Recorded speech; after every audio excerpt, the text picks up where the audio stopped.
Dear students, welcome again for our discussion on the types of sentences.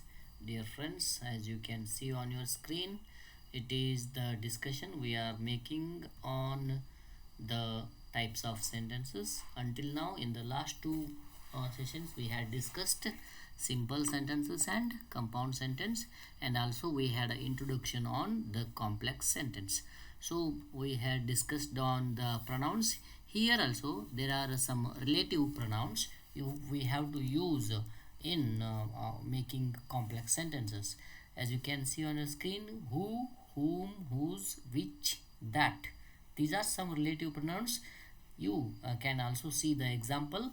The man who called you is my uncle. Okay, called you is my uncle, kind of confusing. The man who called, so this is noun phrase. Here this two clauses are joined by the relative pronoun called who. Yes, my uncle and the man, both of them have been joined by the relative pronoun who. So some examples of complex sentence you can see on your screen. Although she was tired, she finished her homework. She finished her homework is a dependent clause which was depending on she was tired. So although she was tired, the she finished her homework. And the meeting had already started when I arrived. So I arrived is a dependent clause on the meeting had already started, kind of a independent clause. So it is when. This is we had discussed that relative pronoun. We are using this one for joining that dependent and independent clause. So now what she said made me happy. Made me happy is a dependent clause on the clause she said. So what she said, right? So it is again another kind of a complex sentence. So now punctuation rules. Some punctuation rules we follow in complex sentence. If a dependent clause comes before an independent clause, use comma. For example, when I arrived, okay, it's a dependent clause. The meeting had started is an independent clause, so you have to use comma. If the same, okay, the same sentence can be written differently, like without comma. If a dependent clause comes after an independent clause, no comma. The meeting had started, it is independent. It is an independent clause. So I arrived is a dependent one. So if you use dependent clause at the end, means after the independent clause, do not use comma. But if you use dependent clause in the beginning, you have to use comma. That is one of the punctuation rule. Another, now see, so all these are simple, complex and compound kind of sentences. Now comparison. Let us see the kind of sentences in a very simple comparison table. Simple sentence will have one independent clause, clear? And compound sentence, two plus means more than two may be there, all those will be independent clauses.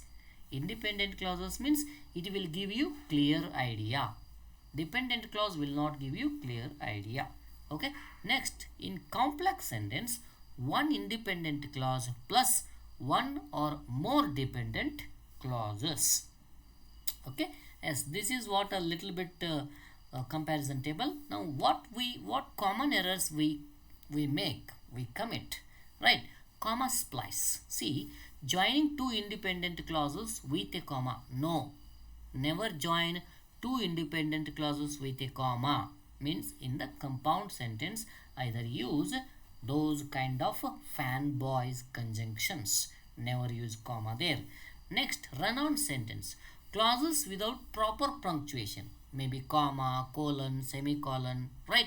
You have to use proper punctuation there. So misplaced dependent clauses causes confusion. You have to understand. See here in the last example, we have seen that if the dependent clause comes first, use comma. Dependent clause comes next, don't use comma. So these are errors we must not commit. Yes, now let us practice all this. Identify the each type of sentence on your own. I like coffee and tea. Simple compound sentence. And sorry, simple sentence. She left because it was late. Right?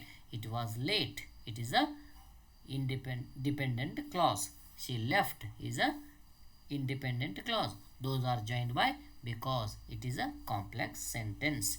He plays cricket and she plays tennis. She plays tennis, independent clause. He plays cricket, independent clause. Those both two independent clauses are joined by and. It is a compound sentence. So this is all, and let us complete our discussion by the summary. Yes, you can see the summary on your screen. Yes, simple sentence will have one main idea. Simple sentence, right? Compound sentence will have two or plus equal ideas, means two independent clauses. Those two independent clauses will give you clear idea. Okay, but in complex sentence, one main idea that will have one independent clause plus supporting idea, that is dependent clause. So I think you have understood a little bit, or you have revived whatever you have learned until now. So sentence variety improves your writing style. Don't write always with a simple sentence. Okay, use all the three kinds of sentences while you write, so that will improve, that will enrich your writing styles. And the last slide will show you, these are some important books, or we may say the sources I have referred to convey you something about the types of sentences. So thank you so much for patient listening, and let us meet in the next kind of a grammar discussion with more information. Thank you. Take care. Bye bye.